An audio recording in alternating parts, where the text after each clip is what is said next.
इस समय में, इस युग में सबसे बड़ी समस्या यही है कि सब बहुत सोचते हैं, पर जितना हम सोचते हैं वो समझ के नहीं सोचते। Social media, TV, news channel, newspaper हमें सब तरह की इंफॉर्मेशन परोसते हैं और सब हम अपने भीतर भरते जाते हैं। हमें ये नहीं पता होता कि हमें क्या सुनना है और किससे बचना है। अगर सब कुछ हमारे भीतर हम भरते जाएंगे तो हमारे हृदय में विचारों का शोर मच जाएगा जो हमारे चित्त को अशांत कर देगा। उसी का ये प्रभाव है कि आज इतनी टेक्नोलॉजी बढ़ गई, इतने एडवांस हम हो गए, पर चित्त की अशांति और बढ़ गई। आजकल लोगों को डिप्रेशन की बीमारी हो गई। ये डिप्रेशन क्यों हुई? ओवर थिंकिंग की वजह से, बहुत ज्यादा सोचने की वजह से। और हमें ओवर थिंकिंग कहां से आई? इतना क्यों सोचते हैं? ओवर इंफॉर्मेशन की वजह से। बहुत सारी जानकारियां जिनकी हमें जरूरत नहीं है वो हमारे मन को विचलित कर देंगी। जब कोई व्यक्ति भोजन में डाइट पर होता है, संयमित आहार पे होता है, तो उसे चुनाव करना होता है कि मुझे क्या खाना है, क्या नहीं खाना है। अगर सब कुछ खाएगा तो उसका शरीर रोगों से भर जाएगा। खिलाने वाले हमारे आगे 10 चीजें रख देंगे, पर हमें चुनाव करना है कि हमें क्या खाना है। उसी तरह दुनिया भर के लोग, दुनिया भर की टेक्नोलॉजी हमारे आगे 1000 विचार रखेगी, 1000 जानकारियां, 1000 बातें, पर हमें चुनाव करना है कि हमें क्या सुनना है।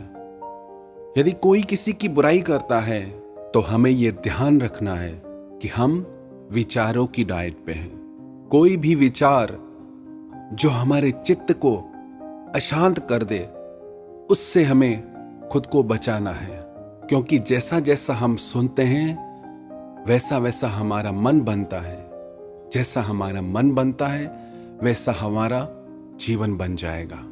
एक संत को एक महिला ने अपनी समस्या बताई कि मेरे पति हमेशा लोगों की बातों में आ जाते हैं और लोगों की बातों में आकर हमेशा गलत निर्णय करते हैं। चीजों को समझ नहीं पाते, बातों को समझ नहीं पाते। सच उन्हें झूठ लगने लगता है और झूठ उन्हें सच लगता है। क्या करूं? बहुत परेशान हूं। संत ने कहा, उन्हें यह तुम्हें एहसास कराना होगा कि लोगों की बातों का, विचारों का उन पे बहुत प्रभाव पड़ता है, जिससे उनका जीवन प्रभावित हो रहा है और उनका ही नहीं, उनके पूरे परिवार का जीवन प्रभावित हो रहा है। तो संत ने उन्हें एक युक्ति बताई कि आप सब लोग मिलकर उन्हें एक ही बात सुबह से शाम तक बार बार कहो और उसका उन पे क्या प्रभाव होता है उन्हें अनुभव कराओ। दूसरे दिन सुबह को उस महिला ने अपने पति से कहा कि आप बहुत बीमार लग रहे हैं, तबीयत ठीक नहीं क्या आपकी? क्या हुआ है आपको? वो बोला, मैं बिल्कुल ठीक हूं, मुझे कुछ नहीं। जैसे ही उठ के बाहर आके बैठा तो घर के नौकर ने भी यही बात कही कि मालिक बड़े बीमार लग रहे हैं, क्या हुआ है आपको आज? तो उसको सुन के लगा शायद मैं बीमार हूं, मैं ठीक नहीं हूं। उसने कहा, हाँ शायद तबीयत मेरी ठीक नहीं है। जैसे ही गाड़ी में बैठे तो ड्राइवर बोला कि मालिक आप बड़े बीमार लग रहे हैं, कमजोर भी लग रहे हैं, क्या हुआ है आपको? वो बोला कि हाँ मेरी तबीयत आज ठीक नहीं है। जैसे ही वो व्यक्ति ऑफिस पहुंचा तो ऑफिस के लोग कहने लगे कि आप बहुत गंभीर लग रहे हैं, बहुत ज्यादा आपकी तबीयत खराब लग रही है।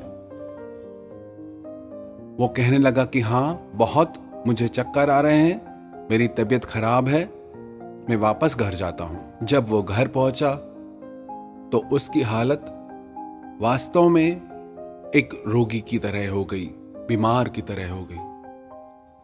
फिर उसकी पत्नी ने उससे अपनी सारी बात बताई कि उसने अपने घर के नौकर को, ड्राइवर को, ऑफिस वालों को, सबको ये बात आपको कहने के लिए कही और उसे एहसास कराया कि लोगों के विचार का कितना प्रभाव आपके हृदय पे पड़ता है। ये हालत हम सबकी है। कुछ भी अपने बारे में लोगों से बुरा सुन के हम उसे अपने चित्त में बैठा लेते हैं और खुद को दुखी करते रहते हैं।